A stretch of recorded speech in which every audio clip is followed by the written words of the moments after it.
Bonjour à tous, aujourd'hui on vous propose un petit voyage dans le futur, histoire de voir de quoi sera composée votre assiette dans 20 ans.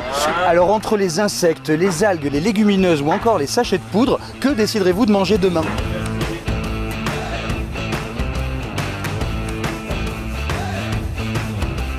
Larves, chenilles ou sauterelles, faites votre choix, car ces petites bêtes ont vocation à finir dans vos assiettes.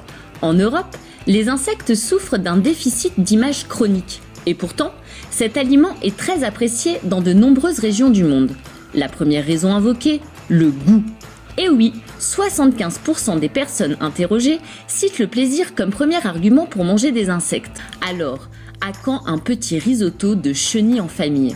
Car en plus d'être goûtus, les insectes ont un avantage non négligeable. Ils sont très nutritifs, avec une teneur élevée en protéines, en matières grasses et en minéraux. Et quand 8 kg d'aliments sont nécessaires à la production d'1 kg de viande, seuls 2 suffisent à la production d'1 kg d'insectes. Dernier point important, les insectes transmettraient moins de maladies que la viande. La raison ?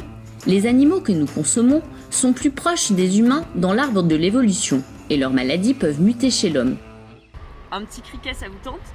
Je dois manger la tête et les ailes ? Je crois qu'on mange tout, ouais. On dirait un biscuit apéro en fait.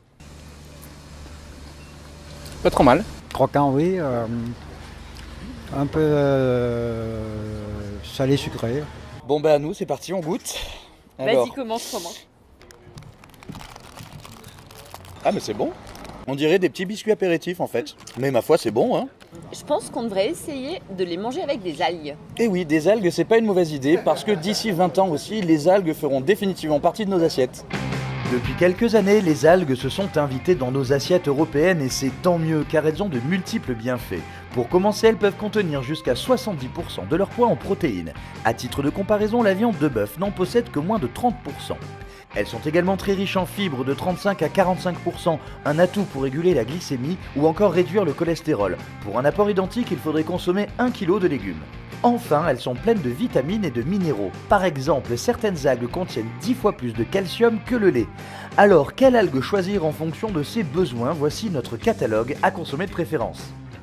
Besoin de faire le plein de protéines, choisissez la nori. C'est cette algue qui entoure les maquis. Elle est également riche en oméga 3 et en vitamine B12, très recherchée par les végétariens. Cette vitamine B12 est également présente dans la dulse, une algue brune iodée recommandée aussi pour le calcium au même titre que la kombu, la wakame et la laitue de mer riche en magnésium. Mais l'aliment exceptionnel du futur, celui qui est considéré par l'OMS comme le meilleur aliment pour l'humanité au XXIe siècle, c'est la spiruline. Cette microalgue est un concentré nutritionnel et très facilement assimilable. Elle se compose de 60 à 70% de protéines et d'une forte concentration en minéraux, en fibres, en vitamines et en oméga 3, 6 et 9. 3 grammes de spiruline contiennent autant de fer assimilable qu'environ 400 grammes de viande rouge. Épatant, non ? Alors on vous l'accorde, manger des algues, ça peut paraître un petit peu fade. Alors avec Romain, on a décidé de vous aider à dire stop aux a priori. Et pour ça, on vous emmène à la rencontre de Sandy. Sandy, c'est un chef spécialisé dans la cuisine asiatique. Et il va nous montrer comment utiliser les algues et les légumineuses pour partir à la découverte de nouvelles saveurs. Mais au fait, Romain, c'est quoi les légumineuses ? Les légumineuses, ce sont des légumes secs qui proviennent de gousses. Parmi elles, on peut vous citer en exemple les lentilles, les pois, les fèves ou les haricots secs. Important à savoir, elles sont excellentes sur le plan nutritif. Riches en fibres et en protéines, elles ont un apport relativement faible en graisse. Et lorsqu'elles sont consommées en association avec des céréales, elles se substituent aux protéines animales. Soutenues également par les Nations Unies, qui en ont fait l'aliment de l'année 2016, on les retrouve de plus en plus sur nos étalages au travers de solutions gourmandes, rapides et adaptées aux contraintes modernes. Alors toi, Sandy, tu es spécialisée dans la cuisine japonaise. Oui. Où les algues et les légumineuses sont quand même très présentes. Effectivement. En quoi, pour toi, c'est 2 aliments d'avenir ? Déjà, c'est un apport qui est énorme pour l'humanité, pour le monde, et qui est très simple à utiliser au final, et qui apporte un gros taux de protéines, contrairement à la viande qui nécessite beaucoup de travail et qui pollue énormément au final. Là, on est quand même sur un produit qui contient 21% de protéines quand il est sèche, Et énormément de vitamines, d'oligo-éléments, de fer, de calcium, de protéines et d'oméga 3. Alors en autre algue, on a ici deux formes de nori. Le nori plutôt dans le style japonais, en feuilles assez épaisses, et une autre forme de nori à la coréenne qui a été huilée et rôtie.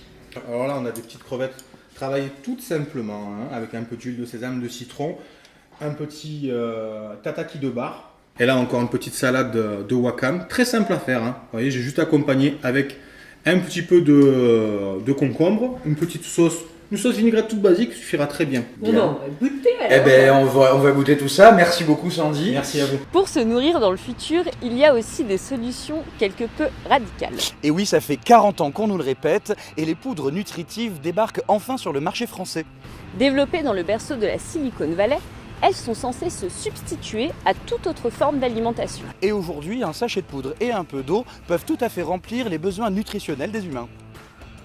Les poudres nutritives sont certainement l'alternative la plus radicale car les plus éloignées de notre alimentation traditionnelle. Le concept, mélanger une dose de poudre avec un peu d'eau pour obtenir un repas complet avec tout ce dont le corps humain a besoin.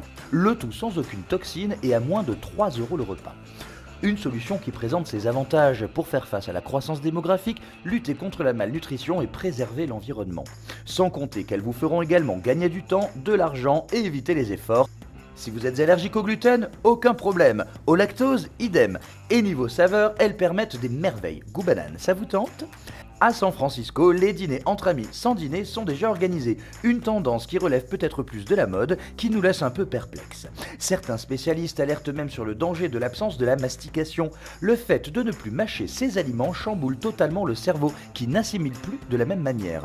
Et qu'en est-il du plaisir de cuisiner, de la convivialité d'un repas partagé ? Alors, entre insectes, algues, légumineuses ou solutions prêtes à manger, C'est à vous de décider. à bientôt. Ciao.